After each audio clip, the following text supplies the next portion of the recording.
You begin with a single assumption that there is a you.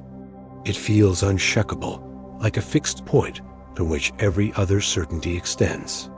But have you ever stopped to ask, where does this you actually begin?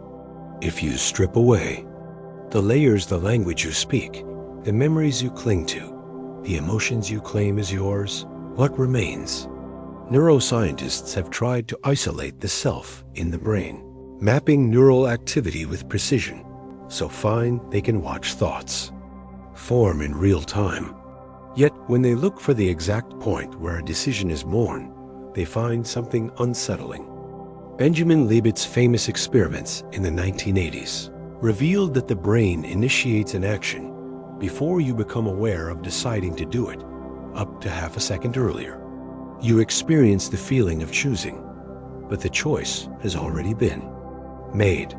You are not the author of your thoughts. You are their late witness. Philosophy has chased this truth for centuries. David Hume, in the 18th century, wrote that when he looked inside himself, he never found a stable self, only a bundle of perceptions, colors, sounds, sensations, memories, constantly shifting. Like a river, there is no fixed thing. There, what you call I is just the continuity of change itself. And yet, you cling to it as if it were solid. History has its own brutal way of eroding the idea of a singular self. Consider the case of Phineas Gage, the railroad worker who, in 1848, had an iron rod blast through his skull. He survived, but his friends said he was no longer Gage. His personality, values, even his sense of morality shifted overnight. If one iron rod can erase you, was there ever a you to begin with? From here, the cracks deepen. Cognitive science shows that every memory you have is not a fixed recording, but a reconstruction rewritten each time you recall it. Every time you remember, you are altering it, bending it to fit the story your present self wants to tell. In other words, the past you think you carry is a fabrication that changes over time, and yet you trust it as your anchor in the world. And what of free will? The feeling that I am in control is intoxicating, but experiments keep pulling it apart. Split brain studies, in which the corpus callosum, the bridge between the brain's hemispheres, is severed, reveal that different halves of your brain can act independently, even deceive each other. The left hemisphere, responsible for language, will invent false explanations for actions taken by the mute right hemisphere, convincing itself of reasons that were never real. If your own brain lies to itself, how do you know it isn't lying to you now? You could argue that the self is at least the continuity of your body, but the body itself is a shape-shifting illusion. In 7 years, nearly every atom in your body will be replaced. You are a moving arrangement of matter, like a whirlpool in a river. The pattern remains, but the substance changes completely. Which you is real, the one of now, or the one you were before every cell was replaced? Even the boundaries of your body are porous. The tools you use, your phone, your glasses, even the chair you sit on, are integrated into your brain's map of the self. The philosopher Andy Clark calls this the extended mind. Your self is not contained in your skull or your skin, but bleeds into the environment, constantly redefining its edges. Your identity is not fixed. It is an ever-expanding and collapsing network of influences. And yet, despite all this, you still feel like you. This is the grand trick of consciousness. It constructs the illusion so convincingly that you defend it with your life. But ask yourself, if your sense of self is just a narrative, a bundle of shifting perceptions and reconstructed memories, what exactly is it that you are trying to protect? And when you finally see that the you you've been protecting is nothing more than an echo in a cave, bouncing back from walls you didn't build, who is it that hears the echo? You've been told that reality is out there, waiting for you to perceive it, like an object sitting on a table. But what you call reality is a private hallucination, stitched together in your skull. The colors you see, the sounds you hear, the texture of the world, none of them exist as you experience them. They are interpretations, not facts. Light has no color. Sound has no tone. Outside your nervous system, there is only electromagnetic radiation and vibrating air molecules, blind, voiceless phenomena. Red is not a property of an apple. It's an invention of your visual cortex. A bat hears an ultrasound. A mantis. Shrimp sees colors you can't imagine. A snake sees infrared heat. You believe your reality is the reality, but you are simply trapped in a sensory cage, one of billions of possible cages. Even your brain admits the truth if you listen closely. Optical illusions, those simple, almost childish tricks, aren't just amusing mistakes. They are evidence that your brain is not showing you the world. It is guessing the world. It uses prior experiences to predict what's out there, filling in gaps, smoothing over uncertainties. The neuroscientist Anil Seth calls consciousness a controlled hallucination, where the accuracy of your perception depends on how well your brain's guesses match incoming data. The key word is guess. You are never seeing what is. You are seeing what is most likely. History has shattered this illusion repeatedly. Before Galileo, people were certain the sun revolved around Earth. It looked that way. Before Einstein, time seemed absolute and unchanging. It felt that way. Both. We're wrong. Every era believes its perception is correct until the next revolution shows it was another hallucination in a long chain of them. Worse still, your perception is not even stable moment to moment. The phenomenon of change blindness proves you can miss massive changes in your environment if your attention is elsewhere. A door can be replaced, a stranger swapped mid-conversation, and you will not notice. Your mind patches over the discontinuity, presenting a seamless world that never truly existed. And then there's memory's role in shaping reality. In the Mandela effect, large groups of people recall events that never happened logos, that never looked the way they remember, movie lines that were never spoken. Psychologists explain it as a failure of memory combined with social reinforcement, but the deeper implication is that reality itself, for you, is the sum of collective agreements about what happened. And those agreements are fragile. Quantum mechanics takes the blade and drives it deeper. At the smallest scales, particles do not exist as definite things until observed. They hover in probabilities, described by a wave function. The observer effect is not simply about looking. It's about interaction, about the fact that your very act of measuring changes what you claim to be measuring. If reality shifts when you observe it, can you ever claim to know what it was before you look? Worse still is the double-slit experiment. Fire a single photon toward two slits, and it behaves like a wave passing through both slits at once, interfering with itself until you try to measure which slit it goes through. The moment you look, the wave collapses and the photon chooses a path. Your act of inquiry changes the behavior of reality itself. It is not simply that you don't know what's out there. It is that what's out there depends on how you choose to look. This leaves you with a terrible question. If your senses construct reality, and reality behaves differently under observation, then reality, your reality, is inseparable. From you, there is no clean separation between the observer and the observed. But if you are part of the construction, how do you ever step outside it to see what is truly there? And if no one, no human, no mind was here to perceive anything, would there still be a world at all? Or would the universe collapse back into an unobserved, undefined haze of possibility? You believe history is a solid chain, each event linked to the next, unbroken and factual. But history is not a record, it is a story. And stories are written, edited, erased, and rewritten, often by those who need the past to serve. The present.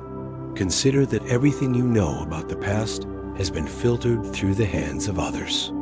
Every book, every document, every testimony was chosen, shaped, and preserved by someone with biases, motives, and blind spots. In the Library of Alexandria, entire civilizations' worth of knowledge burned in a single catastrophe. What you call ancient history is only what survived that fire and what was worth copying before it. Imagine how much more could have been lost quietly, without flames, simply because a scribe decided a text was unimportant. Even the events you think you know are stitched together from fragments. The Rosetta Stone was a key to decoding Egyptian hieroglyphs, but it represents a fraction of the original text. Whole passages are missing. The historians fill in the gaps by inference, by educated guesses, layering speculation over partial evidence. You read the result and think you've seen the truth. Political regimes have always understood this power. The Soviet Union did. Not just kill dissidents, it erased them from photographs, edited them out of official histories. Entire people became non-persons, as if their existence could be unwritten. This is not a relic of the past. In the age of digital media, erasure is faster and cleaner than ever. An image altered once can overwrite the collective memory permanently, because the mind trusts the artifact more than its own fallible recall. And then there is the problem of collective myth-making. Human beings are storytellers by nature. The Battle of Thermopylae, where 300 Spartans held off the Persian army, is a tale retold endlessly as fact, yet historians know the number is symbolic, exaggerated to immortalize the event. The myth outlives the reality because the myth is more useful. But even when there is no deliberate manipulation, time distorts the record. Eyewitness accounts are notoriously unreliable. Memory is shaped by expectation, suggestion, and cultural framing. The psychologist Elizabeth Loftus demonstrated that by simply altering the wording of a question asking whether cars hit versus smashed each other, witnesses recalled different speeds and even imagined details like shattered glass. The implication is chilling. The mere act of being asked about the past can alter your memory of it. And yet, the story of the past is what anchors your identity in the present. You inherit your culture's historical narrative as if it were objective truth. But what if your entire lineage is built on a curated fiction? What if the traditions you defend, the wars you justify, the borders you honor are all based on myths constructed to control you? Modern science adds another layer of instability. The concept of deep time, billions of years of Earth's history, reveals that human civilization occupies a vanishingly thin slice of the timeline. We do not know what existed before written records, before oral traditions, before even the oldest myths. Entire epics could have risen and vanished without leaving a trace. When you zoom out far enough, your entire recorded history becomes a microscopic blip in an ocean of unobserved time. And this raises a disturbing possibility. If the vast majority of time is unrecorded, and the little we do record is altered, erased, or invented, then is history anything more than an elaborate hallucination we agree to share? If the past can be rewritten and forgotten so easily, how do you know it ever happened at all? You have been told that time moves forward, that it flows from past to present to future, like an arrow. But the arrow is an illusion, a convenience for minds that can only think in sequence. Physics doesn't require time to move the way you feel it does. It may not move at all. Einstein showed that time is not absolute. It stretches and contracts depending on speed and gravity. To a clock orbiting the Earth in a satellite, time passes slightly faster than it does on your wrist. To an astronaut traveling at near light speed, a single year might pass while decades unfold for those left behind. If you and I move differently through space, we literally experience different nows. Your present is not my present, and there is no single universal moment that contains us both. This idea leads to the block universe model. Past, present, and future all exist at once, like frames on a film reel. You experience those frames in sequence, but that sequence is just the way your consciousness processes the real. Nothing becomes. Everything already is. Your birth, your death, every choice you think you are yet to make, they all already exist in the structure of space-time. The feeling that you are moving forward is simply the way your mind interprets its position on the real. But even this is too comfortable. Quantum mechanics disrupts it further. At the smallest scales, events are not fixed until they are measured. A particle's past can be altered by a measurement made in the present, a phenomenon demonstrated in the delayed choice experiments inspired by John Wheeler. In these experiments, decisions made after a particle has traveled can change the way it behaved in the past. Cause and effect, which you trust is the spine of time, bend under observation. The future can rewrite the past, and there is the psychological trap. Your mind cannot actually perceive time.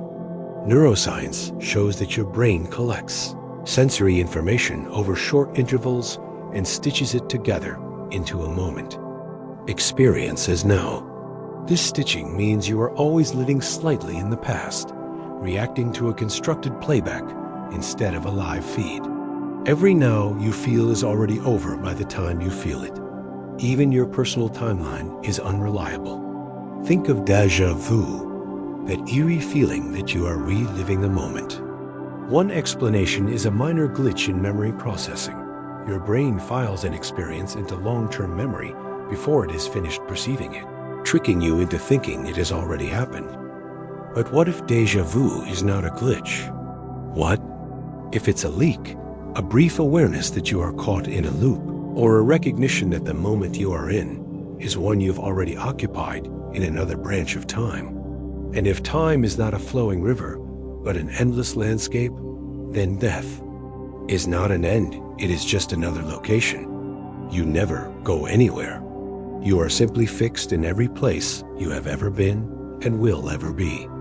In that sense, the moment you are reading this, the moment you first learn to walk, and the moment you will take your last breath are all equally real and equally present. Your mind just can't see them all at once. But if every moment already exists, what does it mean to choose? What does it mean to change? And if you cannot change anything, not the past, not the future, not even the present, then what exactly is the point of moving through time at all? You think your mind is a single thing, unified, continuous, the same you that wakes up each morning and falls asleep each night. But what you call a mind is more like a parliament of competing voices, each fighting for control. And the self is just the story that whoever is winning at the moment tells to keep the illusion intact. In the 1970s, neuroscientist Michael Gazzaniga studied patients who had undergone split brain surgery to treat epilepsy. Their brain's hemispheres could no longer communicate directly, creating two separate streams of consciousness in the same skull. When the right hemisphere saw an image and the left hemisphere didn't, the person could draw what they saw but could not name it. Yet when asked to explain their actions, the left hemisphere, the interpreter that handles language, would invent a false reason and believe it completely. The brain would rather lie than admit it didn't know. If you are made of competing modules, then who is in charge? Experiments with hypnosis, blindsight, and subliminal priming show that the conscious mind often takes credit for decisions it did not make. In blindsight, people who are clinically blind due to brain damage can still guess the position of objects with uncanny accuracy. They insist they cannot see, but some other part of their brain clearly can. Your conscious awareness is not the whole of you. It's just the part that talks the loudest. Even your sense of agency. I did this, is fragile. Psychologist Daniel Webner's work on the illusion of conscious will showed that people can be tricked into believing they caused actions they didn't, or deny causing actions they did. You may not control your thoughts. Your thoughts may control you. And then there's the stranger within, the gut-brain connection. Your intestines contain over 100 million neurons more than the spinal cord, earning the nickname, the second brain. This system communicates directly with your central nervous system, influencing mood, decision-making, even social behavior. What you eat, the bacteria living inside you, the signals from your gut, they all help decide who you are and what you do, without your consent. From a psychological standpoint, the self is even more fragmented. Carl Jung spoke of the shadow, the parts of yourself you repress, deny, or hide from awareness. These buried aspects still act through you, shaping your choices and reactions. The shadow isn't evil. It's simply what you refuse to acknowledge. But the longer you refuse, the more alien it feels when it surfaces, as though it were not you at all. In extreme cases, this fragmentation becomes undeniable. Dissociative identity disorder, DID, involves multiple distinct identities inhabiting the same person, each with its own memories, voice, even handwriting. While rare and often misunderstood, DID forces you to confront the possibility that the one mind you take for granted is just the winning faction in an ongoing civil war. The real horror is that there is no perfect boundary between you and not you. You are influenced by genes you didn't choose, memories you didn't verify, and subconscious drives you cannot control. The philosopher Thomas Metzinger argues that the self is not a thing at all. It is a model the brain creates to navigate the world. The model feels real, but there is no actual self behind it. There is only the model, running itself. So when you speak, when you decide, when you act, which part of you is doing it? The voice that believes it is in charge? The silent modules working underneath? The microbes whispering in chemical signals? The shadow you refuse to name? And if you cannot say for sure which part of you is you, how can you ever be certain there was a you at all? You assume that death is the final boundary, the absolute end of perception, thought, and self. But the more you study it, the less solid that boundary becomes, until you begin to see it not as a wall, but as a thin, trembling membrane. That might already be fraying. Biologically, death is not a single moment. It is a process. When your heart stops beating, your brain does not switch off instantly. Waves of neural activity can continue for minutes, even hours. In 2018, scientists studying rats found that certain brain functions surged after cardiac arrest, bursts of organized activity stronger than normal waking consciousness. Human studies, limited by ethics, suggest something similar. People who survive cardiac arrest sometimes describe vivid, structured experiences in those moments, floating above their bodies, reliving their lives, entering an impossible light. Are these just hallucinations? Or is death itself a doorway to something your brain was never designed to process? The problem is, the doorway metaphor assumes there is a before and after, but physics complicates this. If time is not a flowing river but a fixed landscape, as in the block universe, then the moment of your death already exists, and you are still alive in countless other locations in space-time. Death, in this view, is just one coordinate. You never leave the map. You simply occupy different points, and your awareness can only see one at a time. Near-death experiences also intersect, disturbingly, with quantum theories of consciousness. Physicist Roger Penrose and anesthesiologist Stuart Hameroff proposed that consciousness might arise from quantum processes in microtubules inside neurons, processes that could, in theory, be less tied to the body than classical brain function. While controversial, This hints at the possibility that some aspects of what you call mind might not end with the body's biological collapse. But here's the deeper fracture. If your consciousness is a process, then it can be interrupted, restarted, altered. People under deep anesthesia vanish, entire hours erased, only to return as though no time has passed. Are they dead during that gap? Is the self suspended, or has it ended and been replaced with a perfect copy? When they wake, if you can disappear completely and then resume, how do you know you haven't already died countless times, each time replaced by an indistinguishable continuation? And what about the slow erasures, the ways death creeps in long before the body stops? Alzheimer's disease strips away memories, language, personality, until loved ones say the person they knew is already gone. If you lose enough of your mental structure, are you already dead while the body continues? If identity can be dismantled piece by piece, then perhaps death is not an event at all. It is a gradient, one you may already be sliding down without. Noticing doubt history deepens the unease. In some cultures, death was not considered the end until a person was forgotten entirely. The ancient Egyptians believed you died twice, once when your body ceased, and again when your name was spoken for. The last time. By that measure, billions of humans have died many times over, vanishing completely from the living universe when their names dissolved into silence. Modern science, obsessed with biological mechanisms, ignores the psychological violence of this. Second death.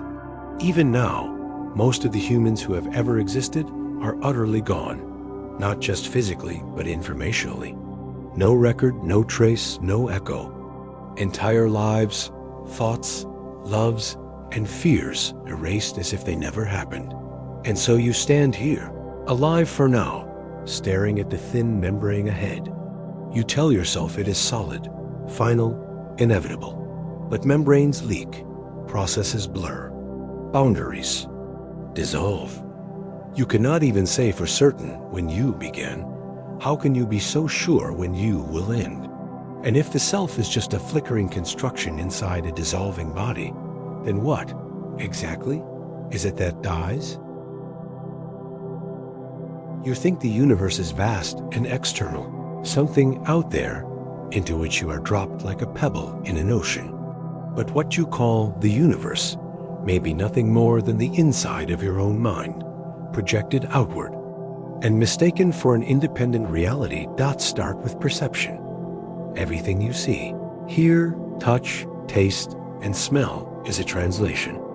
Photons hit your eyes, air vibrations reach your ears, molecules bind to receptors in your nose, and your brain takes this raw data and builds a model. You never interact with the world itself, only with the model in your head. You could be floating in a void, fed an endless stream of artificial signals, and you would have no way of knowing. This is the problem at the heart of philosophical idealism. If your only access to reality is through perception, how do you prove that anything exists beyond perception? George Berkeley went further. He argued that existence itself is perception, that to be is to be perceived. The moment no mind observes a thing, it ceases to exist in any meaningful way. You think this is absurd, but quantum mechanics doesn't. Entirely disagree. The double-slit experiment, already unsettling in its implications, suggests that particles exist in a cloud of probabilities until observed. In some interpretations, observation is not just a passive recording, it plays an active role in determining the outcome. Without observers, the universe could be an undefined haze of potential, never solidifying into the reality, you know. Neuroscience adds another twist. Your sense of an external world is anchored by consistency, but your brain can create that consistency out of nothing. In sensory deprivation tanks, where all external input is removed, the mind begins to generate its own reality lights, patterns, voices filling the void with hallucinations indistinguishable from real perception. if reality can be conjured in silence and darkness, how do you know that's not what's happening now with the so-called external world? History shows that our models of reality change so radically over time that they might as well be different worlds entirely. To the medieval mind, the earth was the unmoving center of existence, and the heavens were fixed and eternal. To modern physics, space is curved, time is relative, and matter is mostly empty space held together by invisible fields. Tomorrow's model could be stranger still, and when it comes, the real world you thought you knew will be revealed as just another version of the dream dot. And then there's the simulation hypothesis, the idea that reality itself could be a computational construct created by an advanced civilization. Philosophers like Nick Bostrom have argued that if such simulations are possible, and civilizations eventually create them, then the odds are overwhelming that we ourselves are inside one. Every law of physics you rely on, every memory you hold, could be nothing more than lines of code running on a machine you will never see.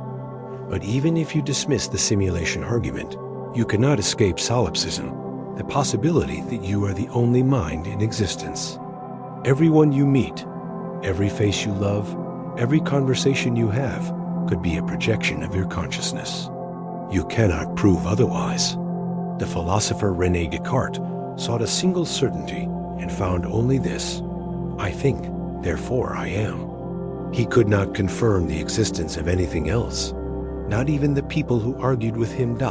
So here you are, inhabiting a universe you cannot touch directly, surrounded by people you cannot prove exist, bound by laws of physics that may be nothing more than consistent hallucinations. The external world is an assumption you have never verified, and perhaps never can. If everything you know could be generated inside your own mind, how do you tell the difference between the world you live in and the one you've invented? You've been told that knowledge is a ladder, each generation climbing higher, seeing farther, building on the truths of the past. But what if knowledge is not a ladder at all? What if it is a maze, one without an exit, where every turn you take only leads you deeper into illusions you mistake for truth? Human history is full of certainties that crumbled. At one time, it was known that the earth was flat, that disease was caused by imbalanced humors, that space was filled with an invisible substance called ether. These weren't fringe beliefs. They were consensus, taught by the most educated minds of their time.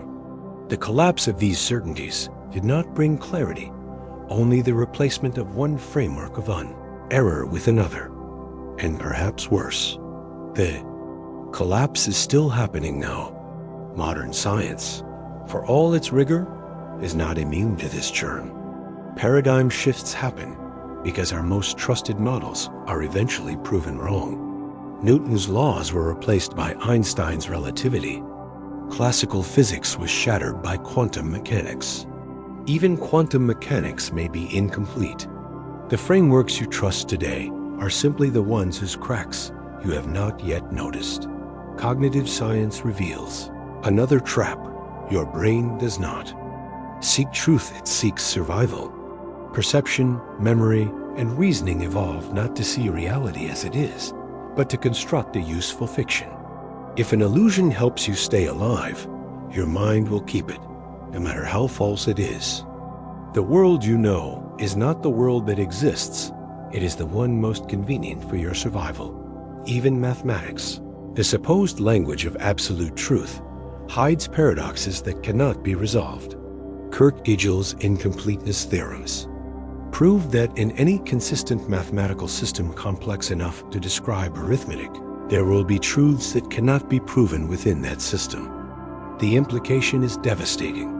No matter how much you know, there will always be truths forever beyond your reach. Knowledge is not a ladder. It is an infinite horizon that recedes faster than you can walk toward it.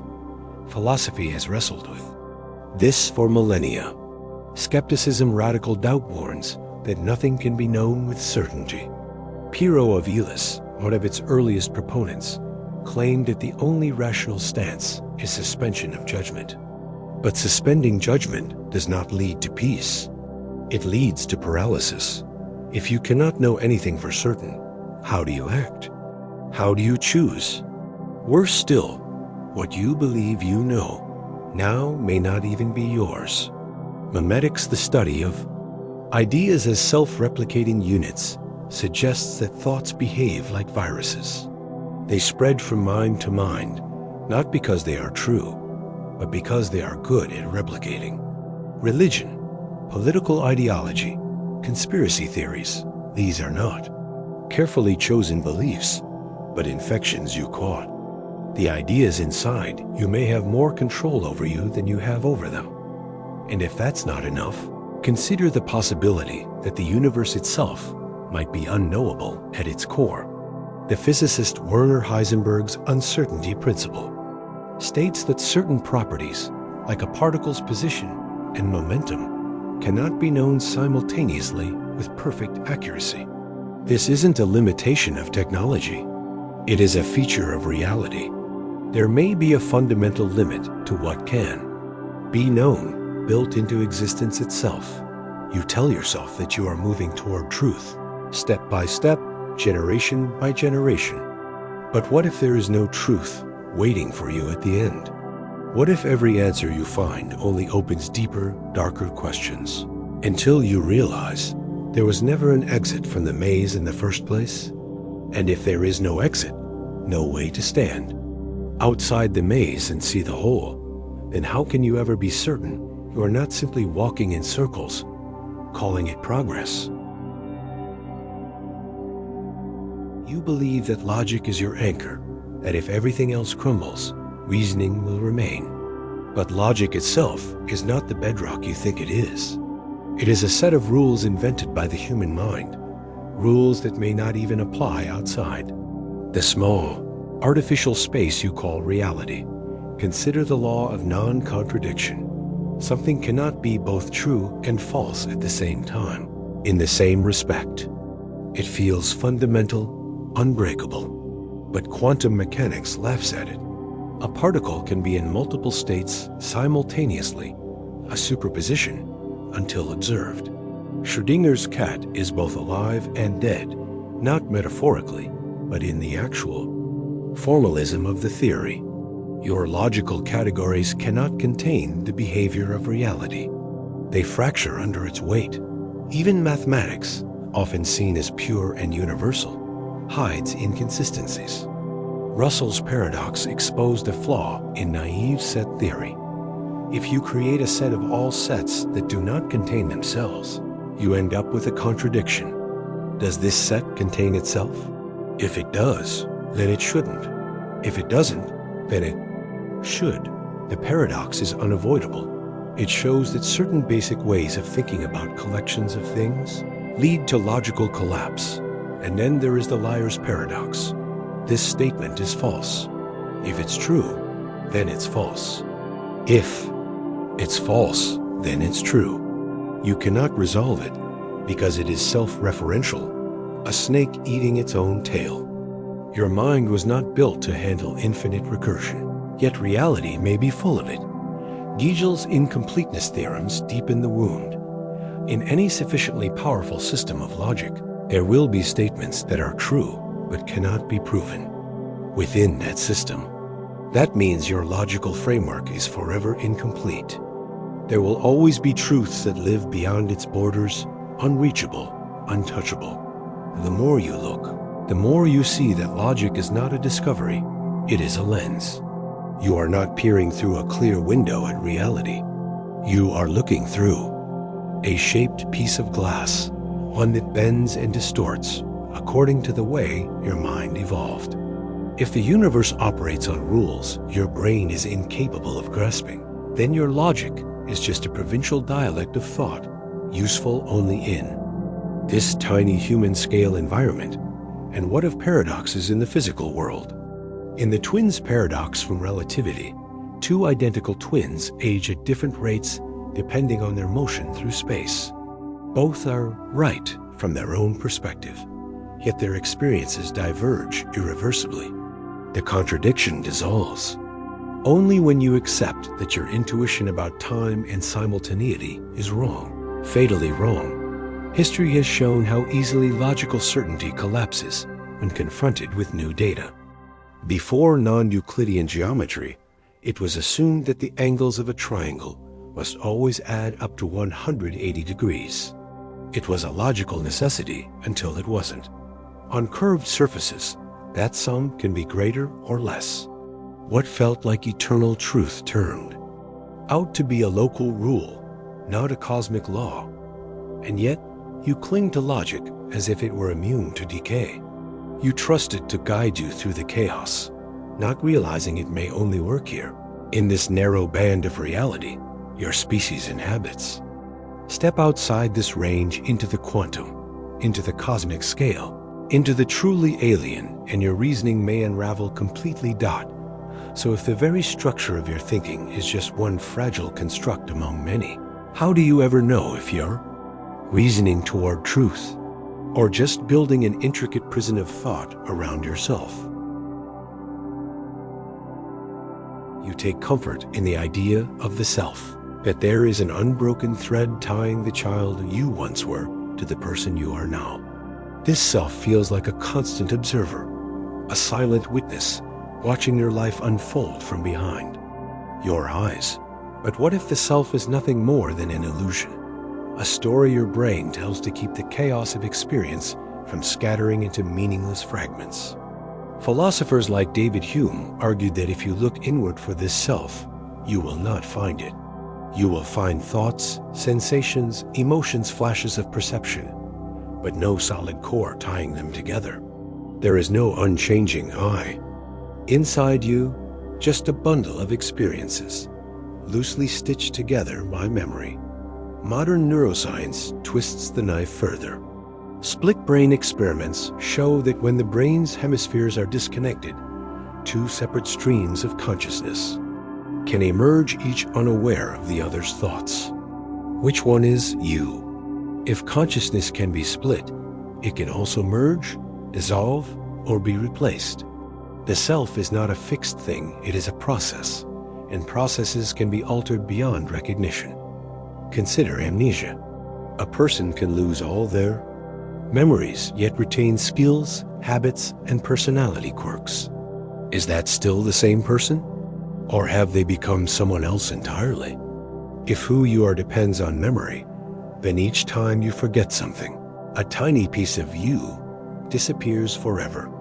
Even continuity through time is not guaranteed. Every cell in your body is replaced, every memory rewritten in small ways each time it is recalled. The self you wake up as today is not the self who fell asleep last night.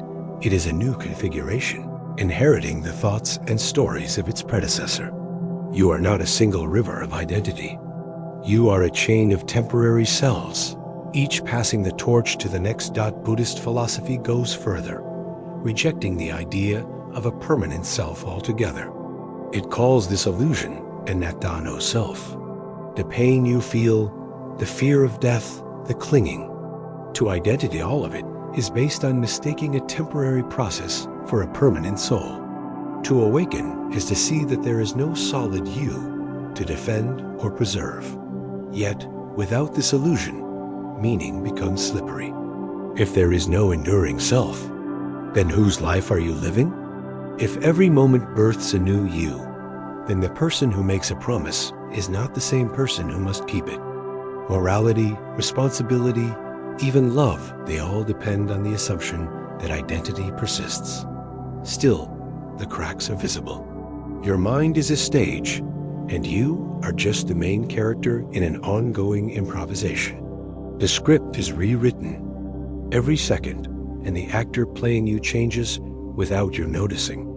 One day, the play will end not because the self has died, but because the story has stopped being told.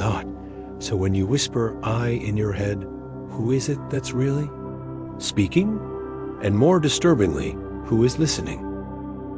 You think of history as a long, winding road behind you, a solid chain of causes and effects, each link leading inevitably to the present moment. But history is not as stable as you've been taught. It bends, folds, and erases itself. Sometimes in ways no one notices until it's too late. The past is not a fixed archive. It is reconstructed every time it is remembered. Psychologists like Elizabeth Loftus have shown how easily memories can be rewritten, not just for individuals, but collectively. Entire populations can be convinced that events happened differently, or that they happened at all. The brain does not store reality. It stores impressions, which are vulnerable to editing. Consider the Mandela effect, where thousands of people share the same false memory. Did Nelson Mandela die in prison in the 1980s? Many claim they remember the news coverage, the funeral. Others swear they saw a movie called Shazam starring Sinbad, which never existed. These are not isolated errors. They are synchronized misalignments in the collective memory, as if reality itself has been quietly revised. History has always been subject to revision, sometimes deliberately. Regimes rewrite textbooks, photographs are altered to remove people who have fallen out of favor. Monuments are erected to events that never happened. And over generations, those revisions stop feeling like lies. They become the truth. The present writes the past, not the other way around. Physics offers no reassurance. Einstein showed that time is not a universal constant. It warps and flows differently, depending on speed and gravity. There is no single now that connects all observers, no objective sequence of events that everyone shares. In the deepest layers of quantum mechanics, causality itself starts to fray.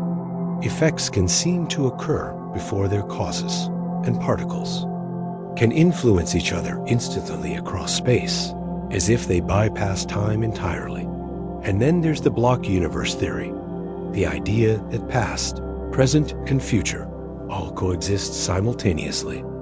In this view, nothing happens at all. Time is a static dimension, and your sense of movement through it is an illusion. The year of your birth, this exact moment, the instant of your death, they all already exist, permanently etched into the fabric of space-time. You are not moving through time. You are fixed in it, like a bead on an unchanging thread. If that is true, then history is not a story we are writing, but a book already written, its ending unchangeable. Your memories are not stored in your brain, they are coordinates. Along that thread, which you experience in sequence, only because your consciousness is trapped in the illusion of flow-out, so the past may not be behind you at all. It may still be happening, right now, forever. If history never changes, only your perception of it does. What makes you so sure that what you call now isn't already gone?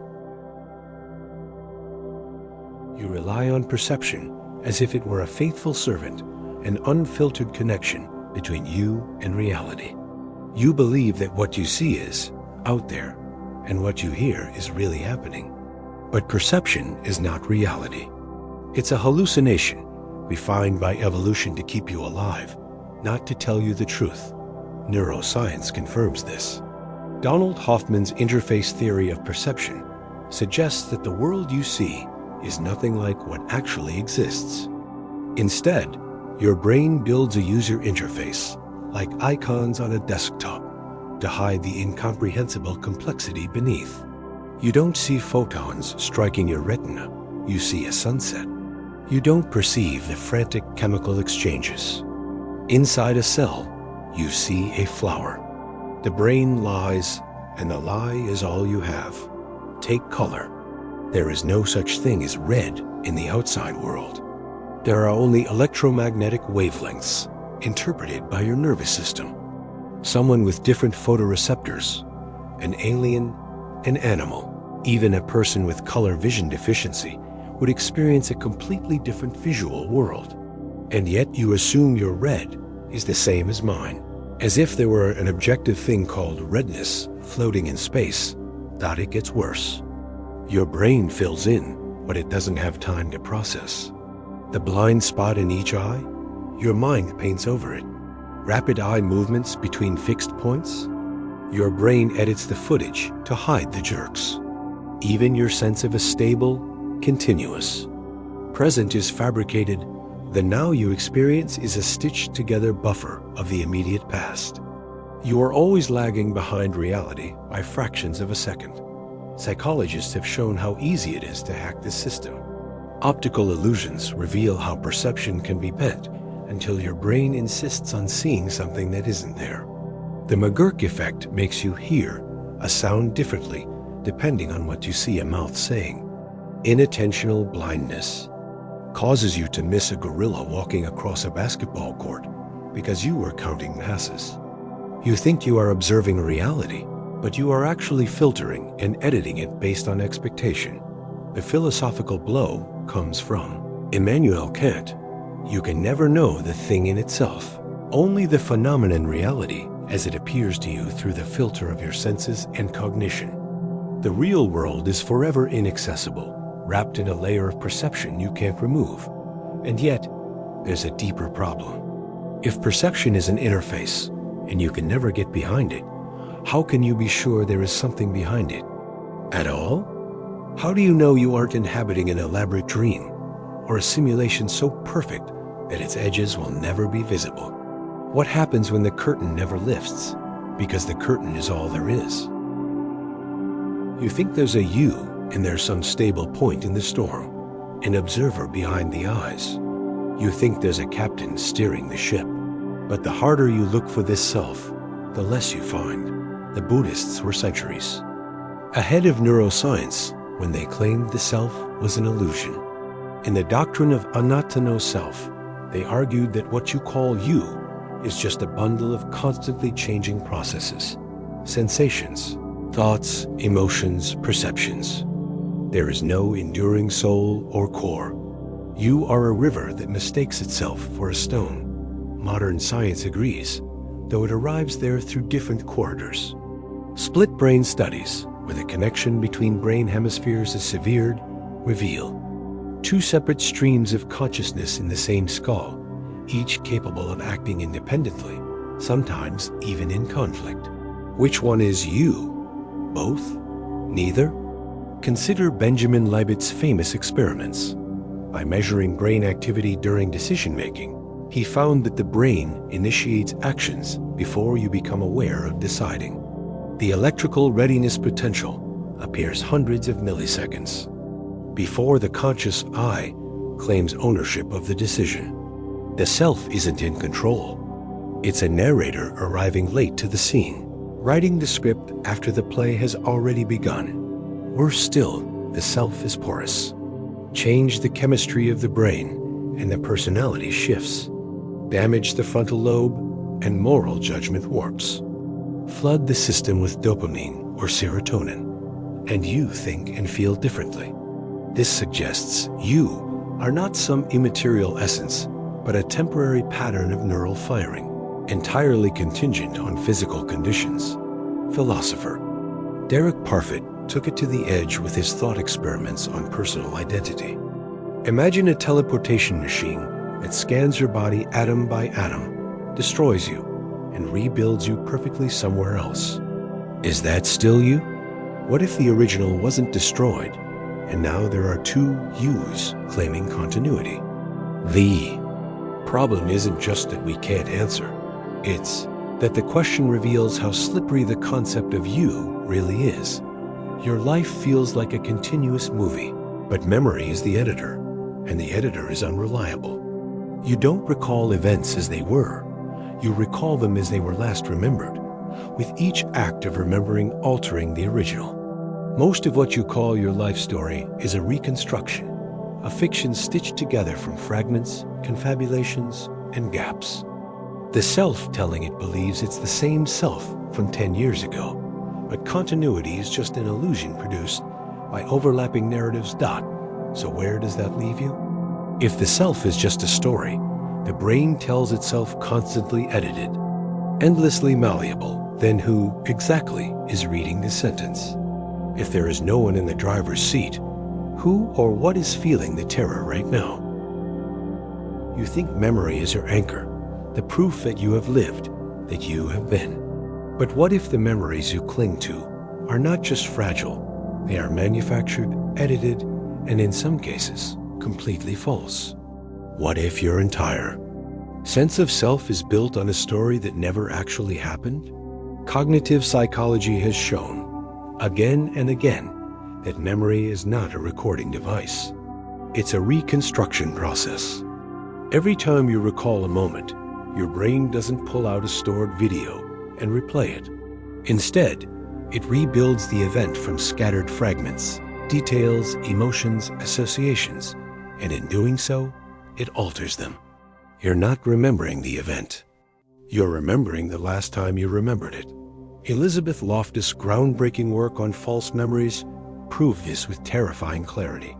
She showed that with the right suggestion, people could be made to remember entire events. That never happened. Being lost in a mall as a child, meeting Bugs Bunny at Disneyland. Impossible, since Bugs isn't a Disney character, or even committing crimes. Once implanted, these memories felt as real as any genuine one, complete with sights, sounds, emotions. Think about that. The mental photographs you trust are not photographs at all, but paintings repainted endlessly until the original scene, if it ever existed, is unrecognizable. It gets worse. Neuroscience reveals that memory is deeply intertwined with imagination. The same brain networks that envision the future are active when recalling the past. The boundary between remembering and inventing is so thin it may not truly exist. This means your brain could easily fabricate moments simply because they should have happened in the story it tells itself about you. Even flashbulb memories, those searing, vivid recollections of dramatic events, are unreliable. After the 9/11 attacks, researchers tracked people's memories of where they were and what they were doing. Over time, their accounts changed drastically, even as their confidence in those memories remained absolute. This leads to an unbearable possibility. If your memories can be wrong, then the you they described, your identity, your history, your moral lessons may be built on errors, distortions, or total fabrications. The childhood moment that shaped you, the betrayal that defined you, the love that healed you, they may not have unfolded the way you think or at all. Philosopher Daniel Dennett calls the self a center of narrative gravity, a story your brain tells to unify disparate experiences into a single, continuous person. But if the chapters are rewritten each time you open the book, if the plot points are invented after the fact, then who exactly is the protagonist you think you are? If the past is reconstructed every time you look at it, and your sense of self depends on that reconstruction, then have you ever been real in the way you believe? And if you cannot trust the memories that built you, how can you trust the present you think you're living right now?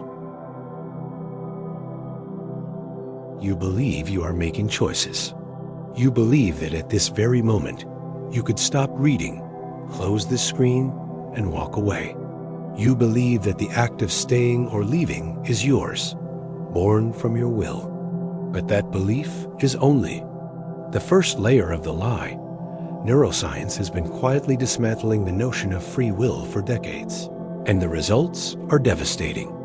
In 1983, Benjamin Libet conducted an experiment that should have shattered human self-understanding forever.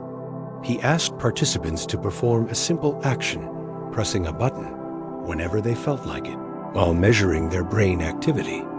What he found was almost absurd in its implications. The readiness potential, a spike of electrical activity in the motor cortex, occurred hundreds of milliseconds before the participants reported the conscious decision to press the button. In other words, your brain decides before you do. The sensation of making a choice is not the cause of the action. It's a story your consciousness tells itself after the fact, a post hoc rationalization for something already set in motion. Later studies pushed the delay even further. Using fMRI scans, researchers at the Max Planck Institute could predict with startling accuracy whether a subject would press a button with their left or right hand up to 7 seconds before the person claimed to have decided. 7 seconds. In a brain's lifetime, that's an eternity. Your conscious self is late to its own decisions every single time. Now the trap tightens. If your conscious mind is not the origin of your actions, then what is? Your neural pathways shaped by genetics, environment, chemical fluctuations. Early experiences create a vast, deterministic machine.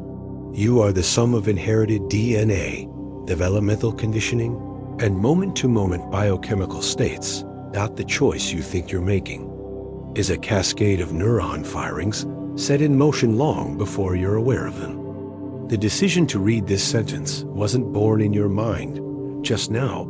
It was formed in a tangled web of prior causes stretching back years, centuries, millennia to moments before you were born. Even when you try to defy this, say, by deciding to make a random choice, you're still following a predetermined neural pattern. Your act of rebellion is just another predictable output of a physical system. You can't step outside of it because the you that would step is part of it. Philosophers like Spinoza saw this long before modern science confirmed it. He wrote that men believe themselves free simply because they are conscious of their actions, but unaware of the causes that determine them. The truth is simpler and colder. You are an unfolding chain of cause and effect, every action the inevitable result of all prior states. But here's the last twist. If everything you do is predetermined, so is the belief about whether you have free will. Even your resistance to these words, even the flicker of anger, fear, or denial, they, too, were inevitable. The very act of wondering if you are free was written into you long before you ever had the thought. So, if every action you've taken was unavoidable, if every moment you've lived could never have gone any other way, then what exactly are you doing when you say, I decide? And if the decider was never real, who has been living your life? Time feels like the most solid thing you have got is the invisible track you imagine your life runs along, the past behind you, the present under your feet, the future stretching endlessly ahead.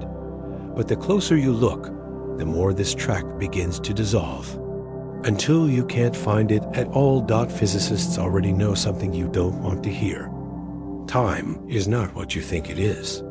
In Einstein's theory of relativity, time is not a universal clock ticking away in the background. It's tangled with space, forming a single fabric spacetime that bends and warps depending on where you are and how fast you move.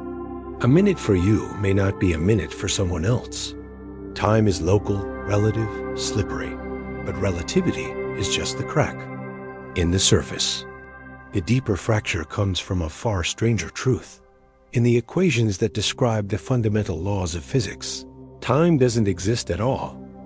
Look closely at Newton's laws, at Maxwell's equations for electromagnetism, at quantum mechanics. They work perfectly without a built-in now. The laws treat all moments equally. The universe, on a fundamental level, doesn't distinguish between past, present, and future. This is the block universe view.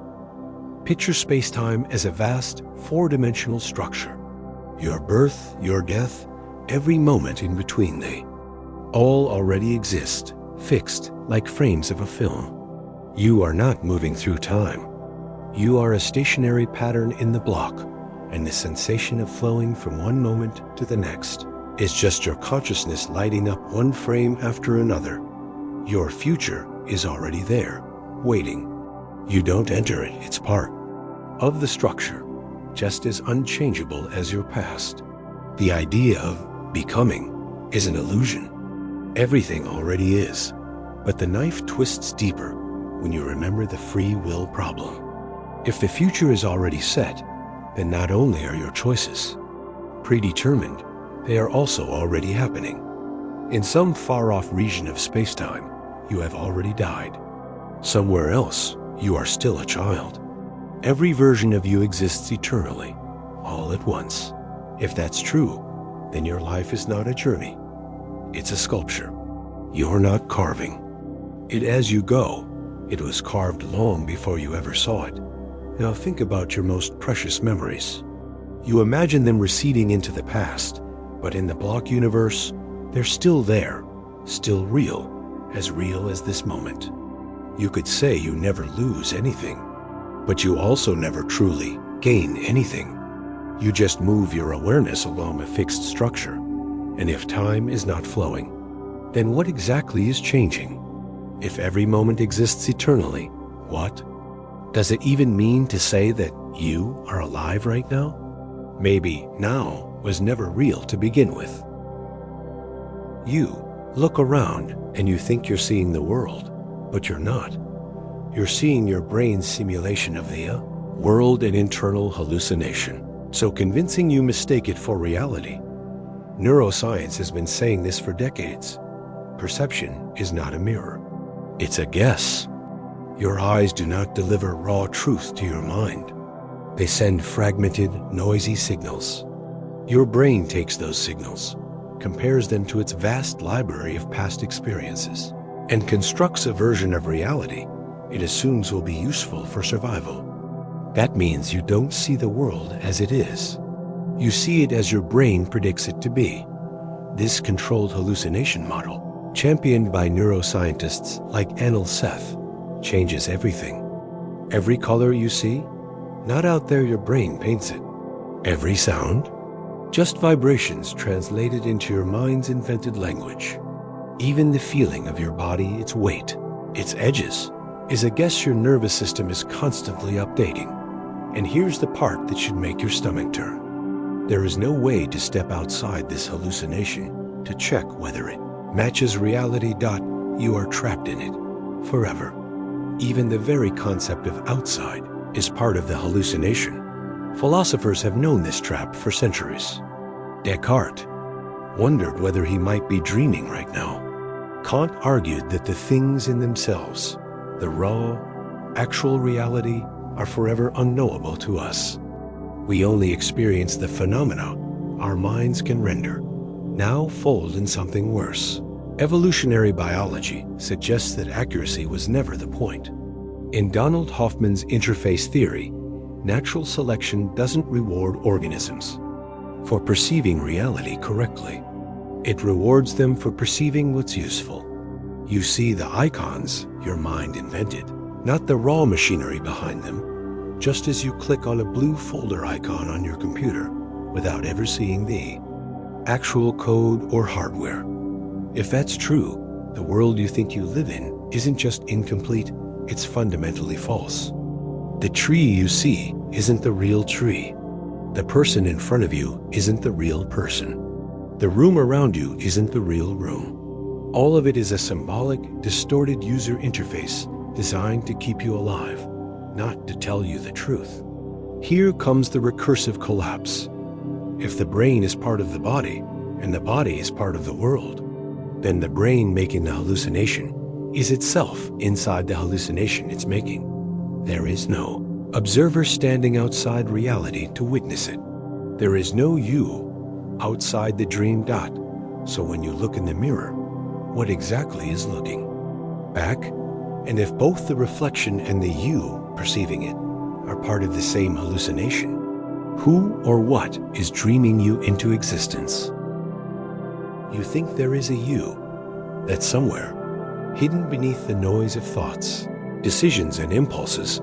There's a stable center, a core self that persists through time. But neuroscience, psychology, and philosophy have been circling the same conclusion for years.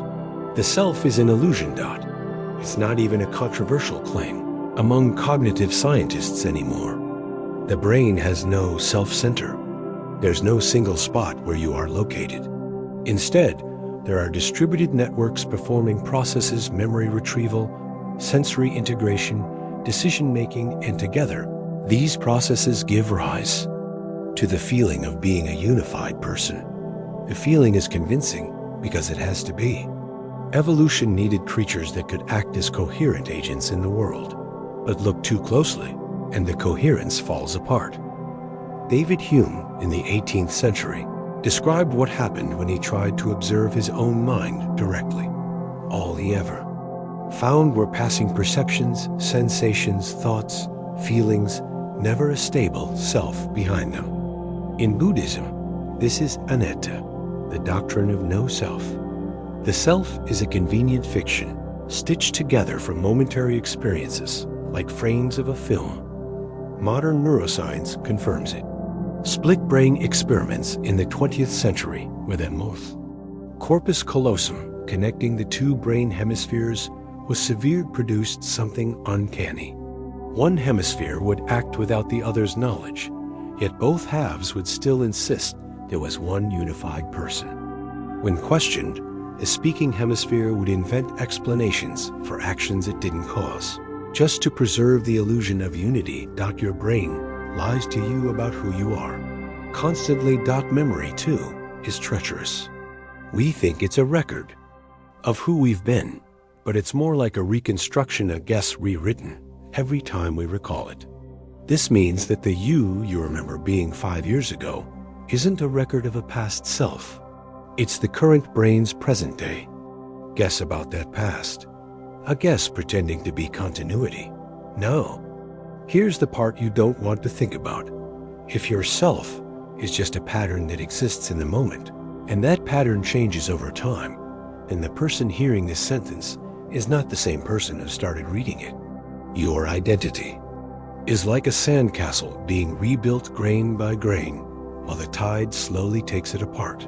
And yet, there is still this strange awareness, this observer behind the thoughts.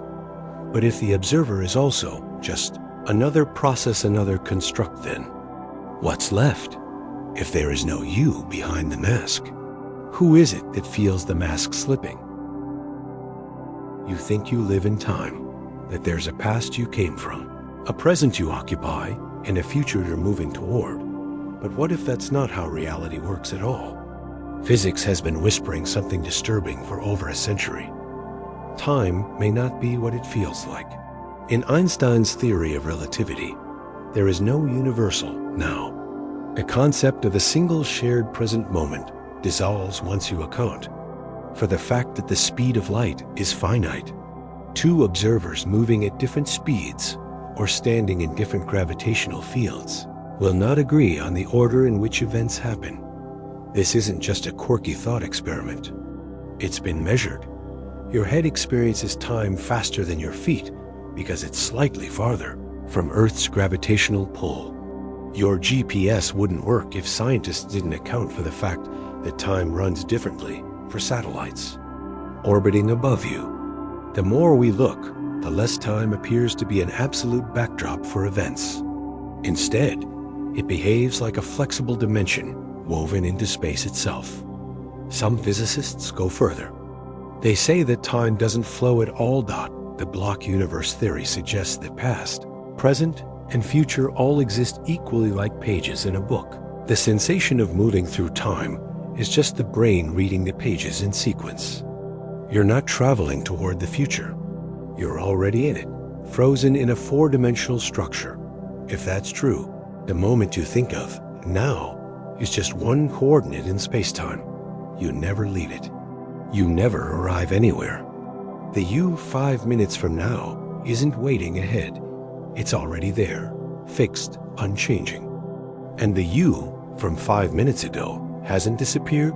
It still exists, equally real, equally trapped. But if all moments exist, then death isn't an end, nor is birth a beginning. They're simply coordinates, as static as your current heartbeat. The comfort you might feel from that idea fades when you realize it strips away the illusion of choice. If the future already exists, your decisions are just predetermined features of the block, as unchangeable as mountains on a map. The unsettling question is this: if the block universe is real, and you are forever embedded in a fixed moment, why? Does your mind need to trick you into thinking you're moving? Look at the room around you. The walls, the furniture, the subtle hum of the air. You feel certain these things exist outside of you, that they will continue existing when you close your eyes. But certainty is not proof. You have never, not even once, experienced the world directly. Everything you've ever known has been filtered through your senses, translated into neural signals, and interpreted by your brain. Light doesn't carry color. Sound doesn't carry music. The world, as physics describes it, is just waves, particles, and forces. Your mind takes that raw chaos and manufactures an internal theater, a stable, continuous reality. 4. You to inhabit. This isn't philosophy. It's neurology. Your eyes don't record images like a camera. They take in fragments of light, blurred and upside down, riddled with gaps from your blind spots. Your brain stitches these pieces together, fills in the blanks, corrects for movement, and layers on meaning. When you think you're seeing reality, you're actually seeing a simulation your brain generates in real time. And here's the horrifying part. The simulation is so convincing that you mistake it for the thing itself. You never leave the theater of your own mind. You never touch the real world. Philosopher George Berkeley pushed this idea to its limit. If all we can know are our perceptions, what reason do we have to believe an external world exists at all? He suggested that reality is sustained not by matter, but by being perceived first by us, and ultimately by some ever-watchful mind. Modern neuroscience quietly flirts with the same conclusion. The predictive processing model of the brain says perception is mostly prediction, not reception. The brain guesses what's out there based on past patterns, and only occasionally corrects itself when the guess is wrong. You're not perceiving reality. You're hallucinating it in a way that happens to be useful for survival. If reality is a hallucination that we all agree on, what happens when the agreement breaks? Psychosis, dreams, sensory deprivation, they all show us how fragile this shared illusion is. Remove enough sensory input, and the brain begins inventing sights, sounds, even entire landscapes. So here's the question you can't escape. If everything you've ever experienced is just your brain's construction, what exactly is the thing you think you're living in? You think you are one person. You think the you who woke up this morning is the same you reading this now. But this is only because your mind tells you so. And your mind is a liar. Every cell in your body changes. Skin sheds, blood renews, neurons die, and synapses rewire. The person you were 10 years ago is not only physically different, but mentally alien. Your memories of that past self are not recordings. They are reconstructions, rewritten each time you recall them. They feel authentic, but each retrieval edits them slightly, bending them toward your current narrative. Psychology has demonstrated this repeatedly. Elizabeth Loftus showed how easily false memories can be implanted, not just imagined events, but entire false histories. People will swear with confidence to crimes they never committed, trips they never took, conversations that never happened. If your own mind can fabricate a childhood that never existed, what grounds do you have to believe any of your continuity is real? Philosophers have tried to anchor identity in something deeper than memory, perhaps in the persistence of the soul, or the continuity of consciousness itself. But here's the trap. Continuity is an illusion your brain assembles by stitching together discrete moments of awareness. Think about sleep. Each night, consciousness disappears. Hours pass in a blackout, and then snap, you're back. There's no thread, no uninterrupted awareness connecting yesterday's self to today's. The only reason you believe you've been here all along is because your brain loads up a file of memories and feelings and says, this is you. Keep going. Neuroscience even shows that the self is not housed in one central location. The brain's sense of I emerges from countless distributed processes: self-referential thought, bodily awareness, autobiographical memory, decision-making. Damage one area, and a piece of the self vanishes or an entirely new self emerges. Split-brain patients, for example, can behave as if two separate consciousnesses are living in one skull, each unaware of the other's thoughts. Derek. Parfit pushed the logic further. If you could teleport by scanning and destroying your body, then reassembling it atom by atom somewhere else is the you who arrives the same person. Or a perfect copy? If the copy feels identical, remembers everything, and insists it's you, what difference is there? And if it's not you, then what are you, except a fragile pattern of information that can be duplicated or deleted? There is no continuous self. There is only a shifting pattern one that your brain pretends is stable because instability would be unbearable. The self you were when you began reading this sentence is gone, replaced by a subtly different self who has inherited the memory of starting at dot. So tell me, if every moment births a new version of you and the old version is gone forever, how many times have you already died without noticing? Time feels like the one thing you can trust. Dot, it's the silent current that carries you from the past into the future, never stopping, never reversing, never skipping. But the truth, time is not what it seems. Physics has known for over a century that the flow of time is an illusion. In Einstein's theory of relativity, time is woven together with space into a single fabric spacetime. And in spacetime, all moments exist at once. The past is still there, the future is already there, and the present is just the sliver your consciousness happens to be scanning. This block universe view means that your birth, this moment, and your death all coexist like pages in a book. You aren't moving through time. You're already spread out across it, every moment eternally frozen. The feeling of movement comes from your brain updating its internal state, like a film projector creating motion from still frames.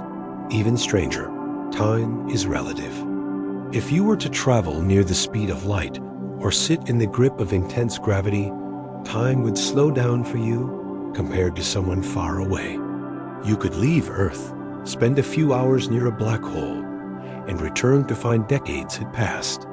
Here, both experiences would be correct.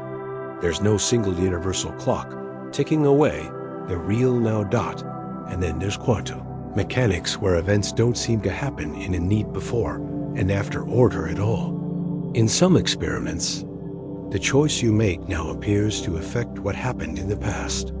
Cause and effect start to blur. It's as if time doesn't have a fixed direction, and the arrow you experience is just a byproduct of entropy increasing. The universe tending toward disorder. If entropy is what gives time its direction, then imagine a place where entropy runs backward. For someone there, you would appear frozen or even moving in reverse. For them, your death might be their birth. For you, their future could be your past. And both would be right, Doc, so maybe you've never really moved through time at all. Maybe you've only moved through a stack of still moments, one after the other, like flipping through photographs of yourself and mistaking the sequence for motion. If that's true, then your entire life has already happened. You're just wandering through it, thinking you're making choices, when all you're doing is following a pre-written path through a frozen landscape. The question is, if the future already exists, why do you still feel so uncertain about what's coming? Next, you trust your senses. You have to. The smell of rain, the hum of electricity in the walls, the pressure of your own heartbeat in your chest. These are the anchors you cling to, but anchors can be illusions. What you call reality is nothing more than electrical signals inside a small, gelatinous mass inside your skull. The brain is sealed in darkness, silent and blind. It never touches the world directly. It receives coded impulses from your eyes, ears, skin, tongue, and nose, and then it guesses what's out there. This is not metaphor. Neuroscience confirms it. You live inside a simulation your brain builds for you, moment by moment. The colors you see are not out there. They are interpretations of different wavelengths of light. Red is not in the apple. Red exists only in your head. The sound of a piano is not in the air. It's the way your brain decodes vibrations. In fact, your brain often edits and changes the world you think you're seeing, sometimes before you're even aware of it. Optical illusions are the cracks in the system, little glitches where you catch the brain in the act of faking reality. But these aren't rare mistakes, they're the rule. Illusion is the default. Psychologists have proven you can feel something that isn't happening, see something that isn't there, even invent entire memories that never occurred. In the rubber hand illusion, for example, participants watch a fake hand being stroked while the real hand is hidden and touched in sync. Soon, they feel the fake hand as their own and flinch when it's hurt. Your brain will swap reality for fiction if the signals are convincing enough. Now, take this further. What if all of reality is a convincing signal? Philosophers have asked this for centuries. Descartes imagined an evil demon feeding false experiences into your mind. Today, the question is sharper. Could the universe itself be a simulation? Scientists like Nick Bostrom argue that if any advanced civilization could simulate conscious beings, and if they had any interest in doing so, there would be far more simulated minds than biological ones. The odds that you are real would be tiny, and here's the twist you wouldn't be able to tell. Your entire sensory world would be built to fool you. The laws of physics, the passing of time, even your own thoughts, could be nothing more than the processing rules of an elaborate program. If reality is a simulation, then what is outside it? Who or what pressed the start button? And why? You live your days assuming the floor beneath you is solid, that your memories are real, and that the world will be there when you wake up tomorrow. But you have no direct proof of any of it. So tell me, if every signal your brain receives could be manufactured, what exactly do you think you've been living in all this time? You think you are you? A single, continuous person unchanged in your core, from childhood to this exact moment. But that's not how the self works. Memory is not a hard drive. It's a storyteller. Every time you remember an event, you're not pulling out a perfect file, you're rewriting it, editing, filling gaps with invention. Psychologists call this reconsolidation. And the more you revisit a memory, the less accurate it becomes. The past you think you carry is, in many ways, fan fiction. But if your memories are unreliable, then what is you made of? Your body isn't constant either. Every cell you had 10 years ago has been replaced. Even your brain's neurons, while more stable, constantly rewire themselves, changing connections, strengthening some, pruning others. Then there's the ship of Theseus' problem. If every part of something is replaced over time, is it still the same thing? You are a living version of that puzzle. You are not the same physical being you were, not the same mental network, and yet you still insist on a continuous I. Here's where it gets stranger. Neuroscientists studying split-brain patients, people whose left and right hemispheres were surgically separated, discovered that each half of the brain could act independently. In one famous case, a man's left hand tried to button his shirt, while his right hand tried to unbutton it. Each hemisphere had its own goals. Which one was the real him? Your sense of self might be nothing more than a useful illusion, your brain's way of stitching together all the competing thoughts, impulses, and sensory streams into a single narrator's voice. But that voice is not always honest. It claims ownership of decisions your brain made before you were aware of them. Experiments by Benjamin Libet in the 1980s showed that your brain's motor signals fire milliseconds before you consciously decide to act. Your feeling of choice might just be a post-event story. So if your body changes, your memories warp and your decisions happen before you decide. What exactly is the you that you think you are protecting? Maybe the self is just a masked one that changes so slowly you mistake it for a face. You believe in time because you can feel it pass. Seconds tick forward, days pile into years. Your body ages, seasons change, and clocks insist on their authority. But what if time, at least as you experience it, doesn't exist? Physics is already suspicious of it. In Einstein's relativity, time isn't a separate river carrying you along. It's part of a space-time fabric where every moment already exists. The past, present, and future are equally real frozen in what physicists call a block universe. You don't move through time. Your brain just lights up different slices of it in sequence. From this perspective, you will never die, because the version of you in 2025, in 2010, in 1999, always exists in its own permanent location in space-time. You don't fade. You are simply fixed. But if every moment is already there, what does now mean? Augustine of Hippo wrestled with this 1,600 years ago. The past no longer exists. The future does not yet exist.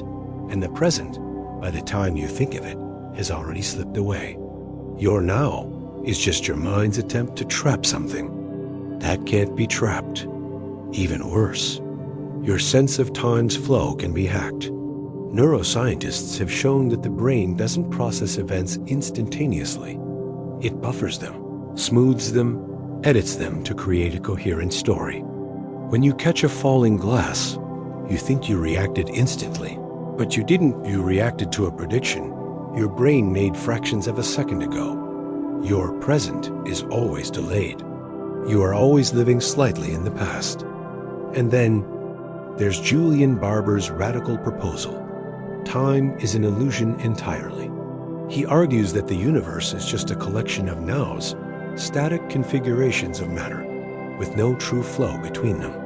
What you call change is just the difference between one static arrangement and another. Your life may be nothing but a scattered gallery of frozen photographs, and the illusion of movement comes from the way your consciousness links them. If time is just a story and edited playback of still frames, then what are you? Are you a traveler or just a snapshot that believes it's moving? If the future is already there, waiting, then in what sense are you free? You have carried the word I for as long as you can remember, like a talisman. But have you ever stopped to examine what it's actually pointing to? You say I as if there were a single solid entity behind the eyes unchanging, continuous, enduring across the years. Yet science and philosophy both whisper the same unsettling thing. That self you cling to has never existed. Start with your body. Every cell in you is replaced on a cycle skin in weeks, the lining of your stomach in days, even the bones in roughly a decade. The you who read your first childhood book is made of entirely different matter than the one reading these. Words now. If your body is a ship constantly rebuilt plank by plank, when did the original you vanish? Or did it ever exist? Now look at your mind. Neuroscience cannot find a central command center. There is no you in the brain, no singular control room where experience is stitched together. Instead, the brain is a swarm of processes, perception modules, language centers, memory networks, all operating in parallel, none of them aware of the whole picture. Your consciousness is not a pilot, but a news anchor, narrating events it barely understands, editing the footage on the fly so it looks like a coherent broadcast. Buddhist philosophy arrived at this truth over 2,000 years ago.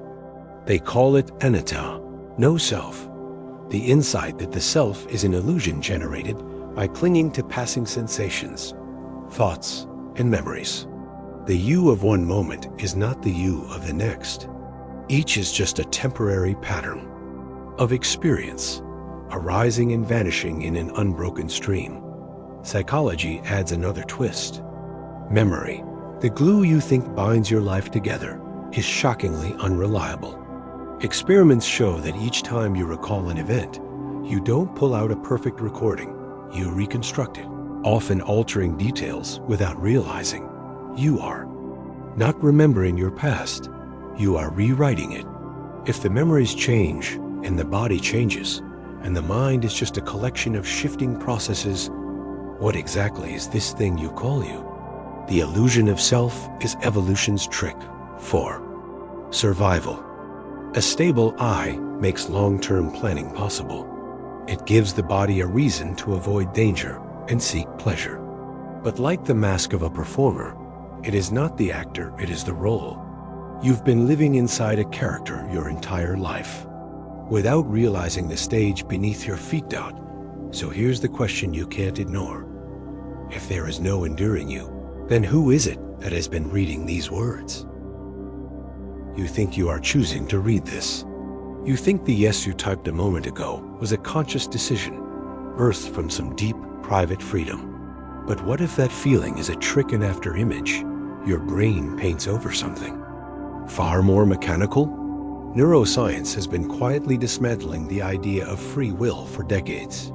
In the 1980s, Benjamin Libet's famous experiments showed that brain activity indicating a decision, the readiness, potential appears hundreds of milliseconds before a person reports, consciously deciding.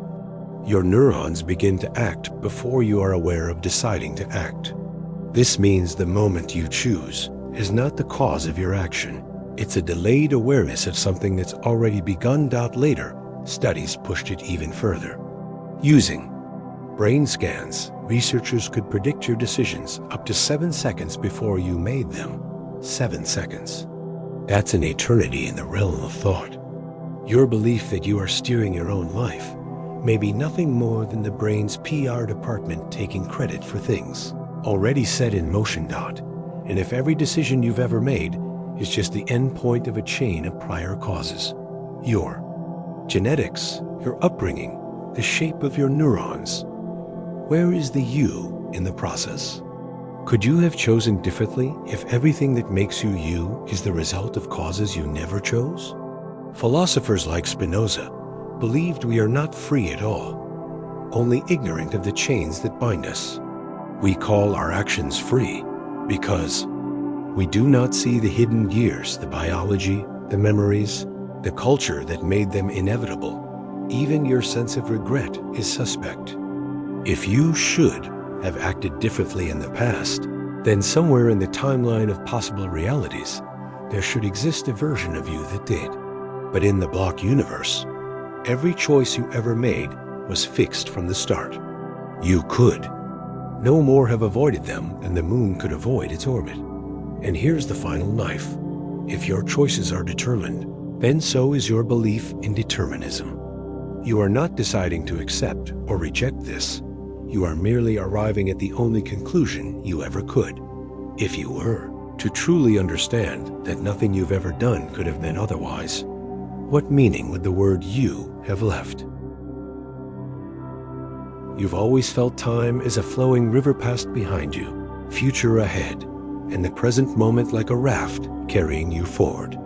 But what if that sensation is nothing more than a trick of perception? What if time doesn't flow at all, and you are not moving through it? Physicists call this the block universe model. In it, time is not a river, but a vast frozen landscape. Every moment your first breath, this exact second, your final heartbeat exists all at once, side by side, like frames on a film reel. The past hasn't vanished. The future hasn't been born. They are as real and solid as the page you're looking at. You aren't traveling from one to the other. You are simply located at one particular coordinate in this four-dimensional structure. Einstein hinted at this unsettling truth when he said that the distinction between past, present, and future is only a stubbornly persistent illusion.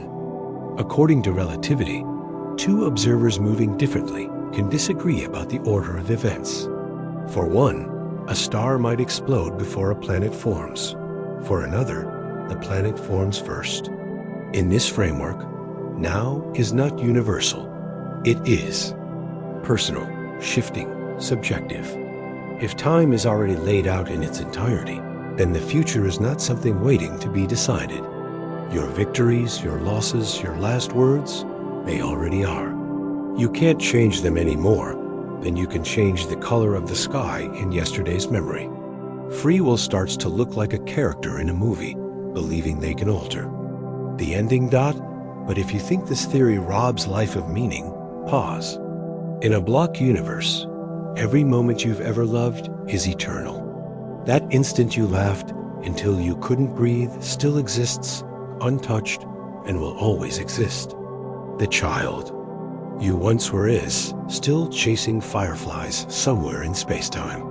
Nothing is truly lost.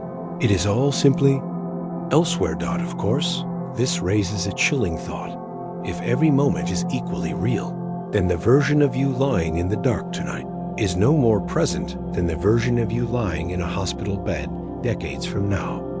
Both exist equally, vivid right now. You're just not there yet, or rather your consciousness is not tuned to that frame. So, if time doesn't flow, and the self is an illusion, then what exactly is this awareness you feel right now? You've been taught that your consciousness is a product of your brain, a fragile spark born from the tangled electrical storms of neurons. When the brain dies, the spark goes out. Simple, comforting in a way, but some philosophers and scientists whisper another possibility. What if your brain is not creating consciousness, but tuning into it? This is panpsychism in one form. The idea that consciousness is not a rare byproduct of biology, but a fundamental feature of reality, woven into the very fabric of existence. Just as gravity pulls and light illuminates, awareness might simply be. Every atom, every photon, every particle carries some microscopic glimmer of experience, and your brain is merely an elaborate receiver, capable of focusing and amplifying it into the vivid inner world you call you. If that's true, your mind is not locked inside your skull. It's more like a radio signal, temporarily playing through the hardware of your body. When the hardware breaks, the signal doesn't vanish. It simply stops broadcasting here. Somewhere, somehow, it still hums. This flips everything you know about death. If consciousness is a universal field, then what you experience as yourself might dissolve, but the raw fact of awareness, pure, unfiltered being continues. Not you as a person, but you as the ability to experience anything at all. Of course, this is both comforting and terrifying. Comforting because it suggests you are more than your biology. Terrifying because it implies you might never escape awareness. There might be no true off switch, only changes in the channel.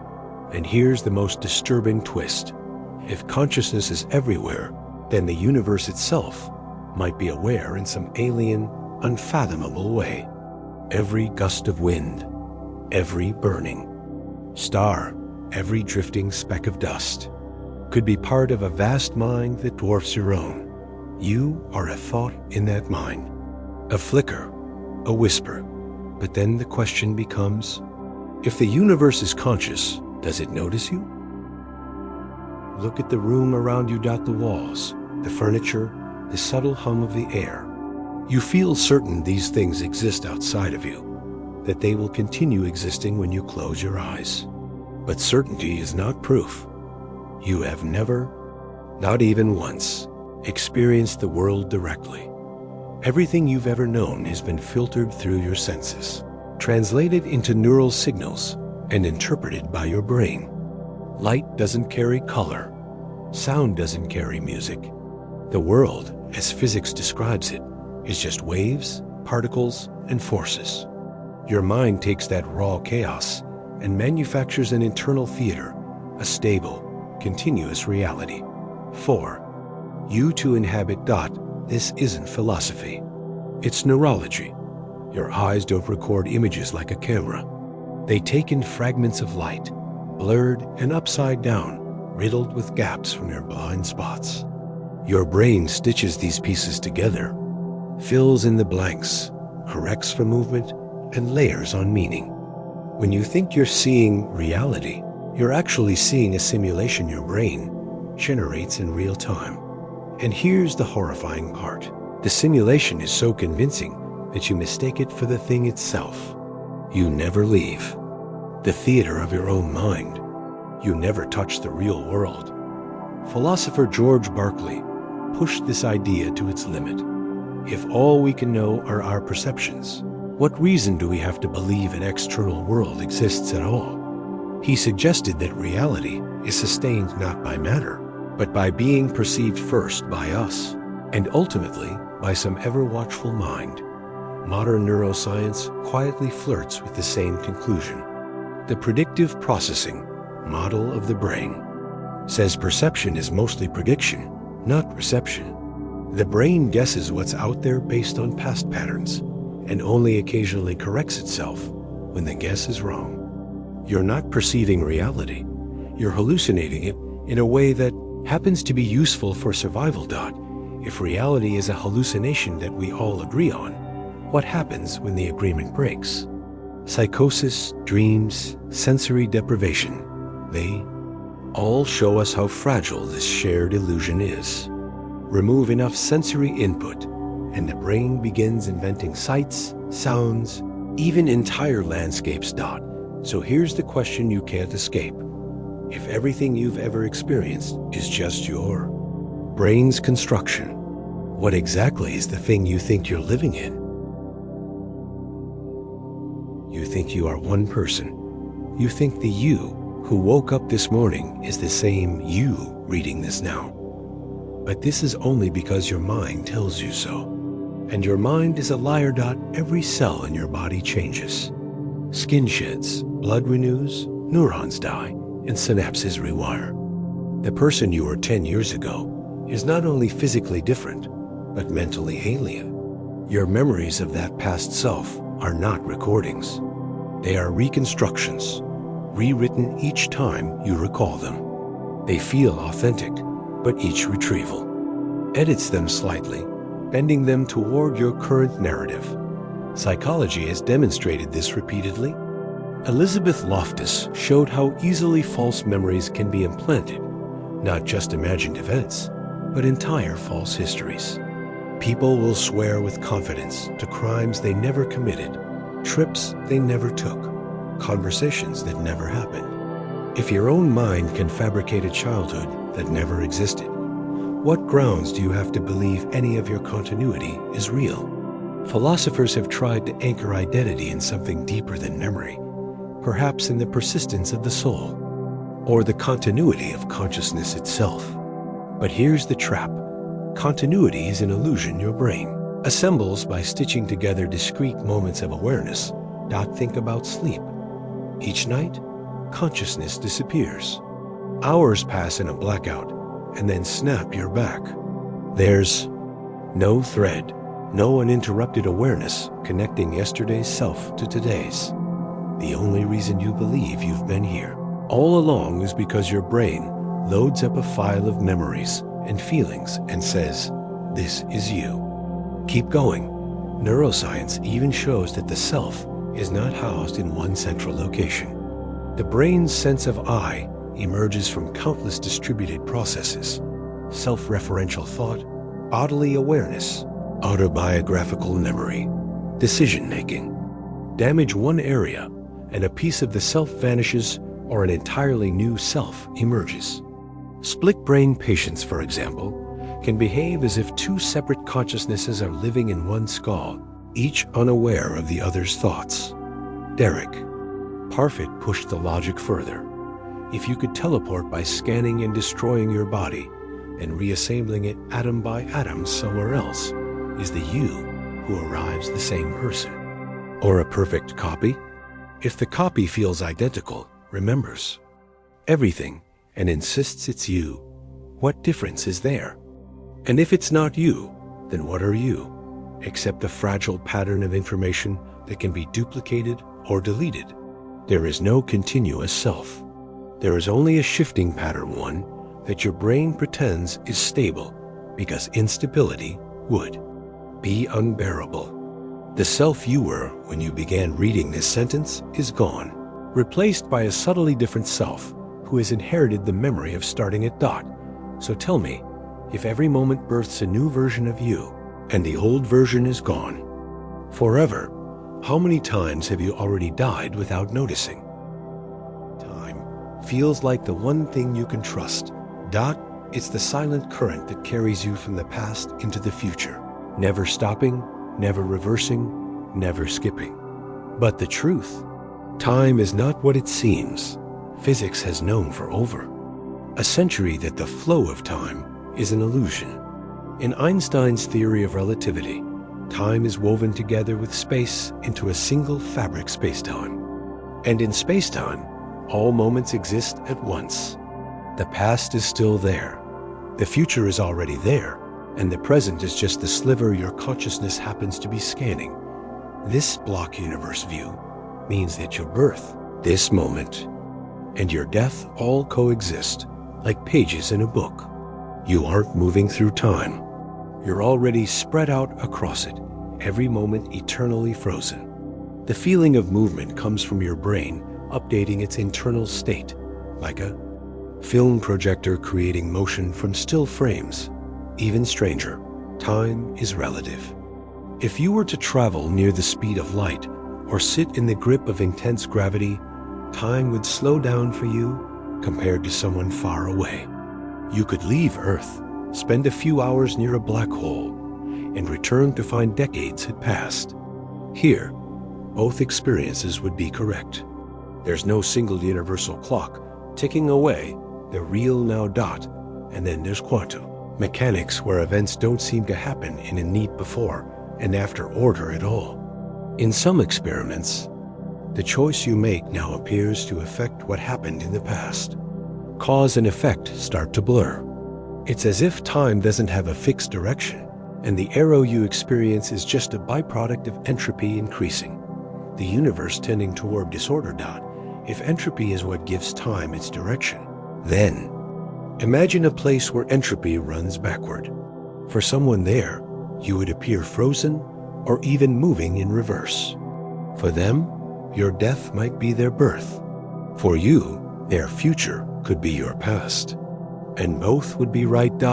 So maybe you've never really moved through time at all. Maybe you've only moved through a stack of still moments, one after the other, like flipping through photographs of yourself and mistaking the sequence for motion. If that's true, then your entire life has already happened. You're just wandering through it, thinking you're making choices, when all you're doing is following a pre-written path through a frozen landscape. The question is, if the future already exists, why do you still feel so uncertain about what's coming? Next, you take comfort in the idea of the self, that there is an unbroken thread tying the child you once were to the person you are now. This self feels like a constant observer, a silent witness, watching your life unfold from behind your eyes. But what if the self is nothing more than an illusion? A story your brain tells to keep the chaos of experience from scattering into meaningless fragments. Philosophers like David Hume argued that if you look inward for this self, you will not find it. You will find thoughts, sensations, emotions, flashes of perception, but no solid core tying them together. There is no unchanging I. Inside you, just a bundle of experiences, loosely stitched together by memory. Modern neuroscience twists the knife further. Split brain experiments show that when the brain's hemispheres are disconnected, two separate streams of consciousness can emerge, each unaware of the other's thoughts. Which one is you? If consciousness can be split, it can also merge, dissolve, or be replaced. The self is not a fixed thing, it is a process, and processes can be altered beyond recognition. Consider amnesia. A person can lose all their memories, yet retain skills, habits, and personality quirks. Is that still the same person? Or have they become someone else entirely? If who you are depends on memory, then each time you forget something, a tiny piece of you disappears forever. Even continuity through time is not guaranteed. Every cell in your body is replaced, every memory rewritten in small ways each. Time, it is recalled. The self you wake up as today is not the self who fell asleep last night. It is a new configuration, inheriting the thoughts and stories of its predecessor. You are not a single river of identity. You are a chain of temporary selves, each passing the torch to the next. Buddhist philosophy goes further, rejecting the idea of a permanent self altogether. It calls this illusion anatta, no self. The pain you feel, the fear of death, the clinging to identity, all of it is based on mistaking a temporary process for a permanent soul. To awaken is to see that there is no solid you to defend or preserve. Yet, without this illusion, meaning becomes slippery. If there is no enduring self, then whose life are you living? If every moment births a new you, then the person who makes a promise is not the same person who must keep it. Morality, responsibility, even love, they all depend on the assumption that identity persists. Still, the cracks are visible. Your mind is a stage, and you are just the main character in an ongoing improvisation. The script is rewritten every second, and the actor playing you changes without your noticing. One day, the play will end not because the self has died, but because the story has stopped being told. So when you whisper "I" in your head, who is it that's really speaking? And more disturbingly, who is listening? You think of history as a long, winding road behind you, a solid chain of causes and effects, each link leading inevitably to the present moment. But history is not as stable as you've been taught. It bends, folds, and erases itself, sometimes in ways no one notices until it's too late. The past is not a fixed archive. It is reconstructed every time it is remembered. Psychologists like Elizabeth Loftus have shown how easily memories can be rewritten, not just for individuals, but collectively. Entire populations can be convinced that events happened differently, or that they happened at all. The brain does not store reality. It stores impressions, which are vulnerable to editing. Consider the Mandela effect, where thousands of people share the same false memory. Did Nelson Mandela die in prison in the 1980s? Many claim they remember the news coverage, the funeral. Others swear they saw a movie called Shazam starring Sinbad, which never existed. These are not isolated errors. They are synchronized misalignments in the collective memory, as if reality itself has been quietly revised. History has always been subject to revision, sometimes deliberately. Regimes rewrite textbooks, photographs are altered to remove people who have fallen out of favor. Monuments are erected to events that never happened. And over generations, those revisions stop feeling like lies. They become the truth. The present writes the past, not the other way around. Physics offers no reassurance. Einstein showed that time is not a universal constant. It warps and flows differently, depending on speed and gravity. There is no single now that connects all observers, no objective sequence of events that everyone shares. In the deepest layers of quantum mechanics, causality itself starts to fray. Effects can seem to occur before their causes, and particles can influence each other instantly across space, as if they bypass time entirely. And then there's the block universe theory, the idea that past, present, and future all coexist simultaneously. In this view, nothing happens at all. Time is a static dimension, and your sense of movement through it is an illusion. The year of your birth, this exact moment, the instant of your death, they all already exist, permanently etched into the fabric of space-time. You are not moving through time. You are fixed in it, like a bead on an unchanging thread. If that is true, then history is not a story we are writing, but a book already written, its ending unchangeable. Your memories are not stored in your brain, they are coordinates. Along that thread, which you experience in sequence, only because your consciousness is trapped in the illusion of flow doubt, so the past may not be behind you at all. It may still be happening, right now, forever. If history never changes, only your perception of it does. What makes you so sure that what you call now isn't already gone?